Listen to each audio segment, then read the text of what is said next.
আজ আমি এক্সপ্লেন করবো একটা Chinese animated series action, fantasy, romance আর ট্রেজেডি থিমে করা এক অসাধারণ ডংহুয়া দ্য গ্রেট রুলার। এই ডংহার মূল চরিত্র মোচেন যে শক্তির চূড়ায় পৌঁছানোর জন্য লাইফ অ্যান্ড ডেথ সিচুয়েশনের মুখোমুখি হয়। সে তার মায়ের হারিয়ে যাওয়ার রহস্য উদ্ঘাটন করতে এবং ট্রু গ্রেট রুলার হয়ে ওঠার লক্ষ্যে সে বিভিন্ন কন্টিনেন্টে যাত্রা করে। গ্রেট থাউজেন্ড ওয়ার্ল্ড হলো একটি ভাস্ট ইউনিভার্স যেখানে রয়েছে অসংখ্য প্ল্যানেটস, হাজারো কন্টিনেন্ট, পাওয়ারফুল কাল্টিভেটার্স, নেস্টিয়াস ফোর্সেস এবং কসমিক ওয়ার এক্সিস্ট করে। লোয়ার প্লেন্স থেকে আসা লিনদং শাওয়ান তাদের নিজ নিজ কন্টিনেন্টে পাওয়ারফুল হওয়ার পর তারা গ্রেট থাউজেন্ড ওয়ার্ল্ড অ্যাসেম্বল হয় এবং তাদের সাথে দেখা হয় মোচেনের। পরে গ্রেট ক্লাইমেটের সময় তারা তিনজন আবার একত্রিত হয় গ্রেট থাউজেন্ড ওয়ার্ল্ডকে রক্ষা করার জন্য। এটা তো ছিল শুধু সংক্ষিপ্ত স্টোরি, মূল গল্প তো অনেক বড়। তা জানার জন্য আমাদের ধীরে ধীরে এগোতে হবে মোচেন কিভাবে গ্রেট থাউজেন্ড ওয়ার্ল্ডের একজন গ্রেট রুলার হয়ে ওঠে। চলো তাহলে যারা আছে মোচেনের life journey the great ruler without any wasting time. Episode শুরু হয় স্পেশাল রোড থেকে, যেখানে আমাদের মেইন ক্যারেক্টার মোচেন স্পেশাল রোডে সমস্ত লোককে মেরে সামনে একটি প্ল্যাটফর্মে দাঁড়িয়ে যায় আর উপরের দিকে অনেক রাগান্বিত হবে তাকিয়ে থাকে। তখন উপর থেকে একজন এল্ডার মোচেনকে বলে, তুমি স্পেশাল রোডের নিয়ম ভেঙেছ আর ইনোসেন্ট লোকদের হত্যা করেছ, তুমি কি তোমার এই অপরাধের স্বীকার করছ? এই কথা শুনে মোচেন রেগে যায় আর বলে, আপনি আমার হাতে দুইজনকে হস্তান্তর করুন। যে কথা শুনে এল্ডার আরো রাগান্বিত হয়ে যান আর বলেন, তুমি একটা ব্লাইডে ক্রাইম করেছ, এর জন্য তো তোমার মৃত্যুদণ্ড হওয়া উচিত। তখন আরেকজন এল্ডার এসে প্রথম এল্ডারকে থামিয়ে বলেন, মোচেন হয়তো কোনো কারণে নিয়ম ভেঙেছে, আমাদের প্রথমে সেই বিষয়টা ইনভেস্টিগেট করতে হবে। তখন ওই জায়গায় আরো একজন এল্ডার এসে বলেন, মোচেন ওই ঘটনায় যে জনকেও ইনভলভ করেছে।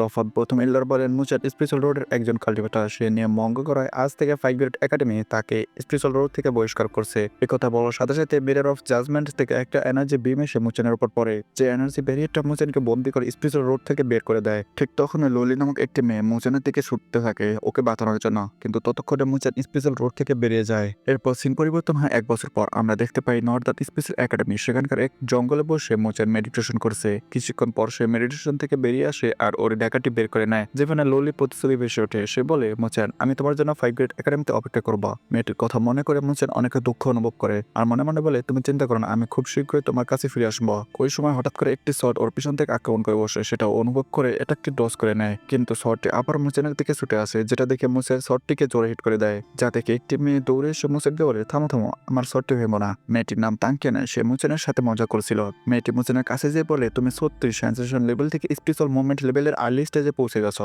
যেটা তুমি খুব ভালোভাবে লুকিয়ে রেখেছ। আমি যদি তোমাকে পরীক্ষা না করতাম তাহলে তো আমি জানতামই না। একথা শুনে মোচেন বলে, সেটা তাঙ্কেনের, এটা আমাকে আক্রমণ করার একটা অজুহাত ছিল না। ক্যানের বলে, আমি স্পেশাল মুভমেন্ট লেভেলের মিড স্টেজের একজন মাস্টার, তুমি আমাকে চাইলেও হারাতে পারবে না। তারপর মোচেনকে একটি জায়গা দেখানোর কথা বলে আর ওকে নিয়ে যেতে থাকে। যেতে যেতে কিয়ানের বলে, তুমি যখন স্পেশাল রোড থেকে ফিরে এসেছো তখন আমার বাবা আমাকে তোমার দেখভাল করার কথা বলেছে। ঠিক ওই মুহূর্তে সে থেমে যায় আর মোচেনের কাছে ক্ষমা চায় স্পেশাল রোডের কথা মেনশন করার জন্য। তখন মোচেন কথাটা এড়িয়ে যায় আর বলে, তুমি না আমাকে কোথাও নিয়ে যাবে বলেছিলে। এই কথা শুনে কিয়ানের খুশি হয়ে যায় আর মোচেনকে ওই জায়গাটির দিকে নিয়ে যেতে থাকে। যেতে যেতে কিয়ানের মোচেনকে বলে, নর্থ স্পেশাল একাডেমিতে ট্রেনিং করার জন্য একটি চমৎকার জায়গা আছে, আমি তোমাকে ওখানে নিয়ে যাচ্ছি। আর যদি কেউ স্পেশাল মুভমেন্ট লেভেল অ্যাডভান্স করে সে হেভেন ক্লাসে এন্টার করার সুযোগ পায়। তুমি যখন হেভেন ক্লাসে এন্টার করবে তখন তুমি ইস্ট একাডেমিতে এসো আমাকে সাহায্য করতে, তখন আমরা ওয়েস্ট একাডেমির লোকদের দেখিয়ে দেবো আমরাও কতটা শক্তিশালী। দৃশ্য পরিবর্তন হয় নর্দার্ন স্পেশাল একাডেমির মাস্টারদের দিকে, সেখানে মাস্টার ডিনশাও, মাস্টার মুফি এবং মাস্টার সি ছিল। মাস্টার ডিনশাওকে বলেন, আপনি কি নর্থ স্পেশাল টেরিটরি 9 রিয়েলসমের কনফ্লিক্ট নিয়ে দুশ্চিন্তা করছেন? উত্তরে মাস্টার ডিনশাও বলেন, আমরা 9 রিয়েলসমের বিষয়ে ইন্টারফেয়ার করতে পারবো না, কিন্তু আপনি কি আর্ট ক্লাসের এক্সামে প্রস্তুত আছেন? উত্তরে মাস্টার সি বলেন, হ্যাঁ, আর্ট ক্লাসের ডিসেপলার কঠোর অনুশীলন করছে, বিশেষ করে লিউ রিয়েলমের ইয়ং মাস্টার লিউয়া। তারপর মাস্টার ডিনশাও মাস্টার মুফিকে বলেন, ইস্ট একাডেমিতে মোচেন এখন কতটা প্রোগ্রেস পেয়েছে স্পেশাল রোড থেকে ফিরে আসার পর। উত্তরে মাস্টার মুফি বলেন, মোচেন এখন স্পেশাল মুভমেন্ট লেভেল ইমপ্রুভ করেছে, আশা করা যায় সে হেভেন ক্লাসে এন্টার করতে পারবে। একথা শুনে মাস্টার সি বলেন, মোচেন স্পেশাল রোডে যা ঘটিয়েছিল তার জন্য সে 1 বছর ধরে ট্রেনিং এ ডিলে করেছে। আমার মনে হয় তোমার উচিত মোচেনকে তার মুরিয়ালমে যেতে দেওয়া, এতে কিছুটা হলো তার স্ট্রেংথ বাড়াতে পারবে। এদের দুজনের কথা শুনে মাস্টার ডিনশাও বলেন, কম্পিটিশনে এক ধরনের ট্রেনিং, ইস্ট একাডেমি এবং ওয়েস্ট একাডেমি প্রতিযোগিতায় তাদের স্কিলস দেখাতে দিন। এতে দুজন মাস্টার সম্মতি জানান। এরপর সিম পরিবর্তন হয় ট্রেনিং স্পটের দিকে, যেখানে লিউ রিয়েলমের ইয়ং মাস্টার লিউয়া মাসলা ও কিয়ানের আর মোচেনকে একসাথে দেখে রেগে যায় আর বলে, এই লোজারের সাথে কিয়ানের কি করছে? ওই জায়গায় ওর বড় ভাই লিমো ছিল।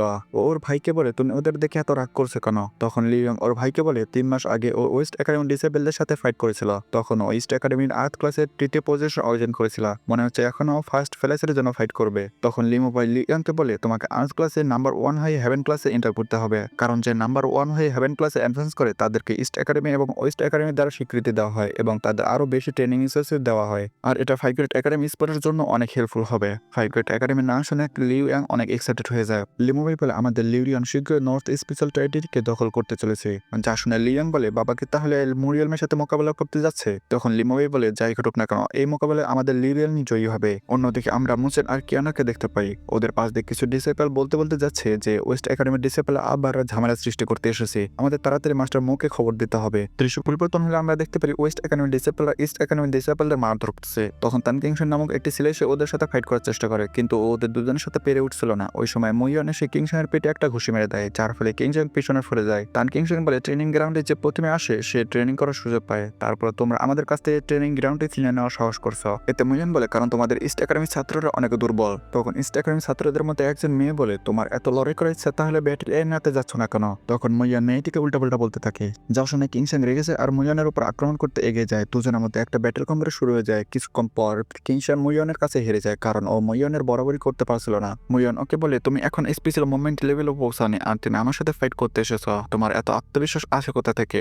তখন তান কিংসন বলে যদি মুসেন এখানে থাকতো তাহলে এতক্ষণে ও তোমার হাত পা ভেঙে পঙ্গু করে রাখতো। যা শুনে মুইয়ন রেগে যায় আর ওর উপর অ্যাটাক করার জন্য এগিয়ে যায় আর বলে তোমার সাহস কিভাবে হলো আমাকে ওর সাথে কম্পেয়ার করার? অ্যাটাকটি কিংসনকে হিট করতেই যাবে, ওই মুহূর্তে ওখানে মুসেন এসে যায় আর মুইয়নের অ্যাটাকটি আঁকড়ে ফেলে। মুসেনকে দেখে ইস্ট একাডেমি ডিসেপলরা অনেক খুশি হয়ে যায়। মুসেন মুইয়নকে বলে আমি ওকে আত্মবিশ্বাস দিয়েছি। এতে মুইয়ন বলে এত হুঙ্কারি, তুমি কি এখনো নিজেকে একজন জিনিস মনে করো? স্পেশাল রোটের একটি স্পট প্রায় 10 বছরও বেশি সময় লেগেছে, কিন্তু তুমি সেটা এমনি নষ্ট করেছ। যদি তোমার ওই স্পটটি আমার বস লিমোবাই পেত তাহলে সে আজ একজন পাওয়ারফুল ওয়ারিয়র হয়ে আসতো। উপর থেকে কেনার এদের কাহিনী দেখে মুসেনকে বলে তুমি ওদের সাথে কি অযথা কথা বলছো, মারধর শুরু করছো না কেন? যা শুনে ওদের মধ্যে ফাইট শুরু হয়ে যায়। কিছু সময়ের মধ্যে মুচেন দুজনকে হারিয়ে দেয় আর মুচেন মুইয়নের সামনে দাঁড়িয়ে যায় আর বলে আরো কি ফাইট করতে চাও নাকি? যা দেখে মুইয়ন মুচেনকে লিমোবের ভয় দেখায় আর এখান থেকে পালানোর চেষ্টা করে, কিন্তু মুচেন ওর সামনে এসে যায় আর বলে ক্ষমা নাচে কোথায় যাচ্ছ, আর ওর দিকে এগোতে থাকে। যা দেখে ও মুচেনের উপর অ্যাটাক করে দেয়, যে অ্যাটাকটা মুচেন খুব সহজে আটকে ফেলে আর মুইয়ন নিচে পড়ে যায়। মনে মনে বলতে থাকে ও স্পেশাল মুভমেন্ট লেভেল অ্যাডভান্স করেছে, যা ভেবে ও ভয়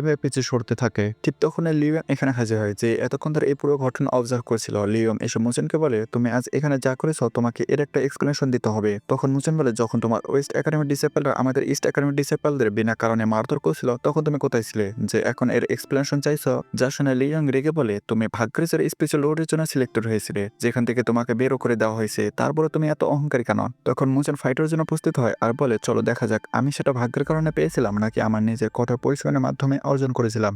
তারা দুজন ফাইট করতে যাবে ওই মুহূর্তে মাস্টার মোফে ওখানে এসে যায় আর ওদের দুজনকে বলে তোমাদের কি জানা নেই যে বাইরে ফাইট করা অ্যালাউড নয়? তোমাদের যদি ফাইট করতে হয় তাহলে ব্যাটেল এনাতে যাও, নয়তো তোমাদের পানিশ করা হবে। যা শুনে দুজন স্পেশাল পাওয়ার ডিঅ্যাক্টিভেট করে নেয়। লিওম বলে মাস্টার আমি তো ব্যাটেল এনাতে যেতে চাই, কিন্তু আমার পাওয়ার থেকে কেউ ব্যাটেল এনাতে আসা সাহস করে না। এতে মুসেন বলে আমি শুধু চাই না যে কুকুরদের মারতে আমার হাত নোংরা হোক। ওদের দুজনে তর্ক দেখে মাস্টার মোফে ধমক দিয়ে বলেন 10 দিন পর একাডেমিতে পরীক্ষা হবে, সেখানে তোমরা লড়ে নিও, তখন তোমাদের কেউ বাধা দেবে না। আর কম্পিটিশনে যে প্রথম স্থান আনবে সে অনেক বেনিফিটস পাবে 5 গ্রেড একাডেমিতে ভর্তি হওয়ার জন্য, সেজন্য সবাই আসন্ন পরীক্ষায় মনোযোগ দাও। 5 গ্রেড একাডেমির কথা শুনে মুচেনের ললির কথা মনে পড়ে যায়। সে বলেছিল মুচেন আমি তোমার জন্য 5 গ্রেড একাডেমিতে অপেক্ষা করব। এদিকে লিওং বলে মুচেন সেদিন যেন আবার পালিয়ে থেকো না। উত্তরে মুচেন বলে ঠিক আছে, তোমার যখন এত ইচ্ছা আমি না হয় কুকুরদের মধ্যে হাতে একটা লাঠি নিয়ে আসবো। মুচেনের কথা শুনে ও এখান থেকে চলে যায়। এদিকে কিয়ানের মুচেনের কাছে আসে। ও বলে মুচেন তুমি ওর চ্যালেঞ্জ অ্যাকসেপ্ট করতে গেলে কেন? তাছাড়া তুমি এখনো স্পেশাল আর্ট প্র্যাকটিস করনি, ও তোমার উপর অ্যাডভান্টেজ পেয়ে যাবে। কিন্তু মুচেন কনফিডেন্সের সাথে বলে কি চিন্তা করো না, আমি কি করছি তা আমি ভালো করে জানি। এর সাথে আজকের এপিসোড 1 শেষ হয়ে যায়। দেখা হচ্ছে পরের এপিসোডে।